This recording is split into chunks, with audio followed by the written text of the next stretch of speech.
Greetings, CBC, and welcome to this week's Sunday warm-up. We have a lot that's happening this week, so let me just real quickly review what's happening and coming up this week on the calendar. Tuesday evening at 6:30, we're having a dinner and a fellowship with our missionary couple that's in. Wednesday evening at 6:30 starts the Pilgrim's Progress Book Club. You're still welcome to come if you hadn't signed up. Just keep in mind, I have purchased books and materials for those who had already signed up. So if you want to come, you're welcome to grab a copy or order a copy of the book, Pilgrim's Progress, and we'll begin this week. This Sunday morning is the congregational meeting, so keep in mind we'll probably start that right around 10:10. I would guess we'll end a little early at first service. We'll have the congregational meeting during that connections time, and then as soon as we're done, we will get ready to start second service. And then lastly, as far as this week, Sunday evening at 6 o'clock is the annual baptism service. That's Sunday evening at 6 o'clock.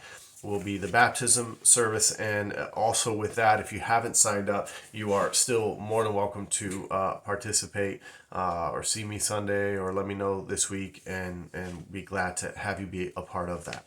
All right, for this week, really just quickly, I want to give you something to be thinking about for this Sunday. We have spent a bulk of the summer and the time in Revelation looking at the 7 letters to the churches. We've bounced around to a couple of places, so you could almost see we were looking at Revelation and what the Spirit was speaking to John and the vision that they had of Christ from an earthly perspective to the letters to those churches, and the message that Christ has to those churches and for us.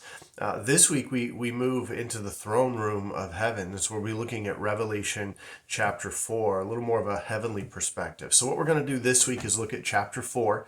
Next week we'll look at chapter 5, and then we're going to jump clear to the end of the letter of Revelation and look at chapters 21 and 22 as we close. So for this week, we're going to just be focusing on chapter 5, and in particular, the throne. I hope you remember clear back from the very beginning of the series in the summer, we mentioned the throne as one of the major themes within this letter. And so we're going to spend some time talking about what is John sees of the throne and around the throne, and the events that are happening there. So Revelation 4, take some time and just noting the one who's seated on the throne. Note what is said and described about what is around the throne and what is before the throne.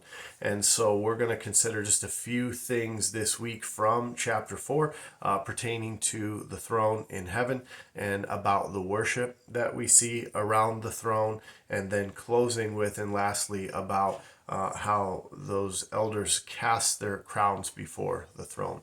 One other passage that we will look at the end and making a connection with the casting of the crowns is from Philippians chapter 3 and the life of the Apostle Paul. And as he described essentially in Philippians 3, having seen Christ, he cast his crowns before the throne. And so I want to have us go to Philippians 3 as we end as a real practical connection to what it means to cast our crowns before the throne in light of the lordship of God the Father and the Son and the Holy Spirit. So that's it for this week. Pretty simple in terms of not a lot of text before us. We're going to look at Revelation 4, and we'll end with Philippians chapter 3.